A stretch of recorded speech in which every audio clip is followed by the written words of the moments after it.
ഈശോമിശിഹായിക്ക് സ്തുതിയായിരിക്കട്ടെ. മരണത്തിന് സ്നേഹത്തെ ഒരു ചുക്കും ചെയ്യാനാവില്ല എന്ന് മരണത്തെ കീഴടക്കിയവൻ നമ്മോട് പറയുന്ന കാലമാണ് ഉയിർപ്പുകാലം. സ്നേഹം മരണം വരിച്ചു എന്നത് സത്യം തന്നെ. എന്നാൽ ആ സ്നേഹം ഉയിർത്തെഴുന്നേറ്റു.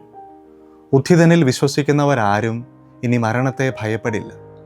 കാരണം സ്നേഹം മരണത്തെ കീഴടക്കിയിരിക്കുന്നു. ഈശോയെ തള്ളിപ്പറഞ്ഞ പത്രോസിനെ ദൈവസ്നേഹത്തിൽ പുനഃസ്ഥാപിക്കുന്ന തിരുവചന ഭാഗങ്ങളാണ് ഇന്നത്തെ നമ്മുടെ ധ്യാന വിഷയം. 3 തവണ ഈശോയെ സ്നേഹിക്കുന്നു എന്ന് പത്രോസ് പറയുന്നതിൻ്റെ അർത്ഥം പിടികിട്ടണമെങ്കിൽ ദിവസങ്ങൾക്ക് മുൻപ് അദ്ദേഹം തീ കാഞ്ഞ കയ്യാപ്പാസിൻ്റെ അരമന മുറ്റത്ത് എത്തണം.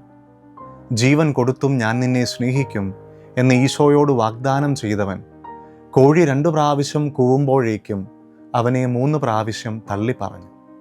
പത്രോസിൻ്റെ ഈ മഹാ അപരാധത്തെക്കുറിച്ച് വിശുദ്ധ ക്രിസോസ്തോം പറയുന്നു, സ്നേഹം പത്രോസിനെ കയ്യാപ്പാസിൻ്റെ അരമന മുറ്റത്തെത്തിച്ചു.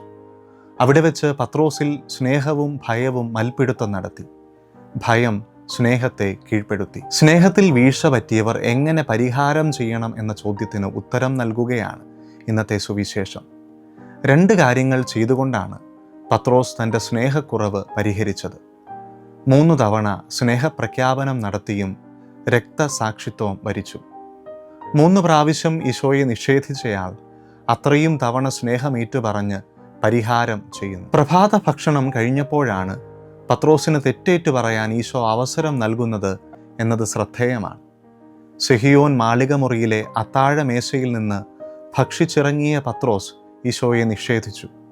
മറ്റൊരു സ്നേഹവിരുന്നിൽ നിന്ന് ഭക്ഷിച്ചിറങ്ങുമ്പോൾ പത്രോസ് അതിന് പരിഹാരം ചെയ്യുന്നു. ശത്രുപക്ഷത്ത് എന്ന് കരുതുന്നവർക്ക് ഒപ്പം ഭക്ഷിക്കുക എന്നൊരു സാമൂഹിക പരീക്ഷണമുള്ളതായി കേട്ടിട്ടുണ്ട്. തീന്മേശയ്ക്ക് അപ്പുറവും ഇപ്പുറവും ഇരുന്ന് മിണ്ടിയും പറഞ്ഞും രുചിഭേദങ്ങൾ ആസ്വദിക്കുമ്പോൾ തെറ്റിദ്ധാരണകളുടെ മഞ്ഞുരുകുന്നു. ഊട്ടുമുറിയിൽ വട്ടമിരുന്ന് സൊറ പറഞ്ഞിരുന്ന കുടുംബങ്ങളിലും വഴക്കും വക്കാണവും നന്നേ കുറവായിരുന്നു. തെറ്റിദ്ധാരണകൾക്ക് പൂർണ്ണ വിരാമമിടുന്ന ഭക്ഷണമേശകൾ ഒരുക്കാൻ എല്ലാ ക്രിസ്തു ശിഷ്യർക്കും ഉത്തരവാദിത്തമുണ്ട്. ഒരു ചോദ്യം ആവർത്തിച്ചുകൊണ്ടാണ് ഈശോ പത്രോസിനെ നേരിടുന്നത്. യോഹന്നാൻ്റെ പുത്രനായ ശിമയോനെ, നീ ഇവരെക്കാൾ അധികമായി എന്നെ സ്നേഹിക്കുന്നുവോ? ഈ ചോദ്യത്തിന് 3 വിവർത്തനങ്ങൾ സാധ്യമാണ് എന്ന് വേദപണ്ഡിതർ പറയാറുണ്ട്. 1, നീ ഇവയേക്കാൾ അധികമായി എന്നെ സ്നേഹിക്കുന്നുവോ?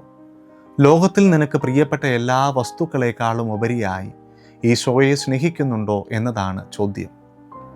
2, നീ ഇവരെ സ്നേഹിക്കുന്നതിലധികമായി എന്നെ സ്നേഹിക്കുന്നുവോ?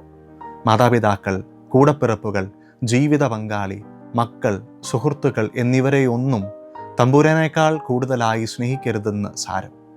3, നീ ഇവരെക്കാൾ അധികമായി എന്നെ സ്നേഹിക്കുന്നുവോ? ഭൂമിയിലുള്ളവരിൽ ഏറ്റവും അധികം തമ്പുരാനെ സ്നേഹിക്കുന്നത് ഞാനാണ് എന്ന് പറയാൻ നിനക്ക് തൻ്റെ ഇടമുണ്ടോ എന്നതാണ് ഈ ചോദ്യത്തിൻ്റെ അർത്ഥം. അവസാനമായി രക്തസാക്ഷിത്വത്തിലൂടെ പത്രോസ് തൻ്റെ സ്നേഹം പൂർണ്ണമാക്കി. റോമിൽ വെച്ച് കുരിശിൽ തറയ്ക്കപ്പെട്ടാണ് അദ്ദേഹത്തിൻ്റെ അന്ത്യം.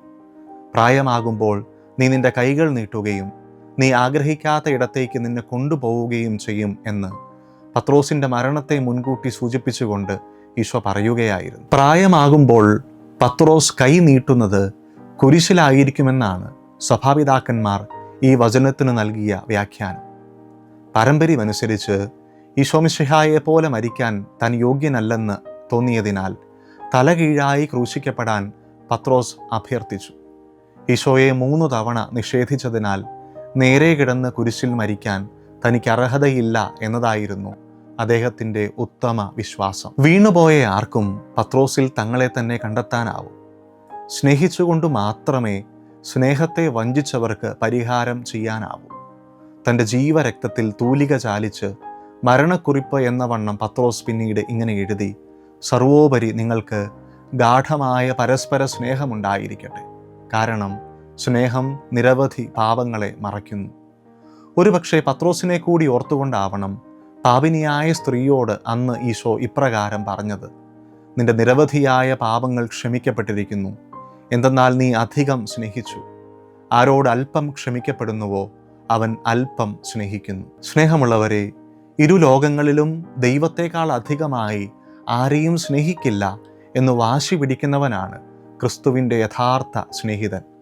അപ്പോൾ സങ്കീർത്തകനെ പോലെ നാമും ദൈവത്തോട് ചോദിക്കും, സ്വർഗത്തിൽ അങ്ങല്ലാതെ ആരാണ് എനിക്കുള്ളത്? ഭൂമിയിലും അങ്ങേയല്ലാതെ ഞാൻ ആരെയും ആഗ്രഹിക്കുന്നില്ല. ആമേൻ.